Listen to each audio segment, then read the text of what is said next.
Calaroga Shark Media.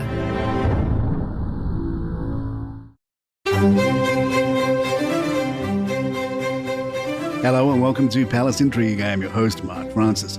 Well, Prince Harry might not have a neck tattoo yet, but he's got something almost as outrageous, a new viral moment with Jelly Roll. In a hilarious new promotional video for the Invictus Games, the Duke of Sussex sat down for what seemed like his royal ink debut at a New York City tattoo parlor.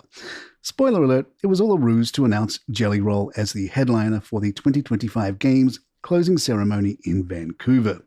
The video features Jelly Roll pretending to tattoo Harry, who nervously negotiated locations for his hypothetical first tattoo.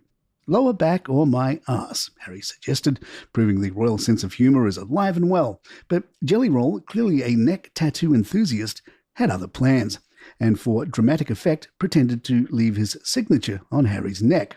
As for Jelly Roll, his performance on February 16th will undoubtedly bring his signature flair to the Invictus Games' first winter edition. And who knows, maybe Harry will show up with a real tattoo next time, although it probably won't say, "I am Jelly Roll." Royal watchers feel Harry looks smiley and relaxed despite not having Meghan at his side. Harry continues to leave his mark in Canada, blending star power and heartfelt advocacy during his latest visit to Vancouver.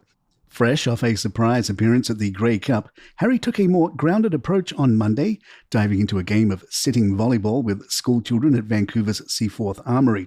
The event was part of a push to promote the upcoming Invictus Games, set to take place in Vancouver and Whistler.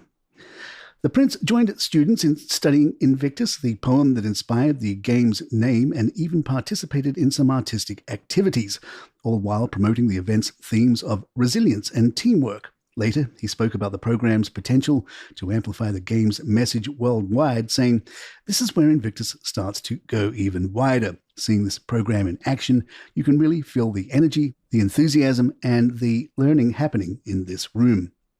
The Invictus Games Vancouver Whistler 2025 will feature a historic first, winter adaptive sports like alpine skiing, Nordic skiing, skeleton and wheelchair curling. It will be Canada's second time hosting the event, following Toronto's turn in 2017. Harry emphasized the transformative nature of the Games for participants, urging attendees to share its significance with others.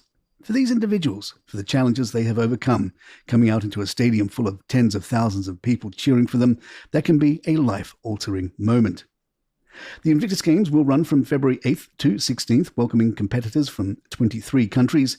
As a parting gift, students at Monday's event received tickets to the opening ceremony, giving them a front row seat to the inspiration set to unfold. Diana Elsa, writing for news.co.uk, wonders where Meghan has gone. Elsa writes, November 27th marks 7 years since she, then Meghan Markle, actress, blogger and Angelino native, stood next to Prince Harry in Kensington Palace's iconic sunken garden and announced their engagement. But in the long and winding story of the Duchess, which includes an exhausting rinse and repeat of tragi-comedy drama, 2024 stands out as a remarkable year. What has happened to arguably one of the most famous women in the world? She hasn't appeared in any new TV shows or podcasts, despite signing with Lemonada Media in February. The ARO Instagram account languishes away, unloved and covered in dust. Her TV show is yet to get an air date, despite filming finishing back around June. And aside from the couple's international tours to Nigeria and Colombia and a Remembrance Day video, the Duchess has largely absented herself from the public stage. The world has been put on a Meghan starvation diet, and I don't know why. Maybe she is done with the bright lights, Lime and otherwise, and is focusing on her future business and manifesting a Kmart product deal. But what will be interesting to watch play out in the upcoming months is if this marks the beginning of a real shift in the Duchess of Sussex's visibility, or whether this lull has more to do with her marshalling her forces and preparing for a barnstorming next year. Tentatively pencil it in. 2025 could be the jam. Or not. Palace Intrigue will be right back. Buckingham Palace rolled out the tiaras and tuxedos for the diplomatic corps reception, with King Charles and Queen Camilla hosting a lavish evening that left no sparkle spared. The annual event welcomed some 900 ambassadors, high commissioners, and other dignitaries, showcasing the grandeur of the British monarchy on the international stage. Queen Camilla turned heads in a stunning blue velvet evening gown by Fiona Clare, but it was her choice of accessories that truly stole the show. She donned the late Queen Elizabeth II's aquamarine and diamond tiara, a delicate piece rarely seen in public, known as the aquamarine ribbon tiara. Its intricate design and striking gemstones quickly became a talking point among the glittering crowd. The king, resplendent in white tie, knee breeches, and buckled shoes, mingled with guests, embodying the timeless traditions of royal diplomacy. Meanwhile, Prince William, also in white tie, represented the Wales family solo, as Kate did not attend. The princess is preparing to host her annual Christmas Carol concert at Westminster Abbey in just a few weeks, marking an important milestone in her recovery journey.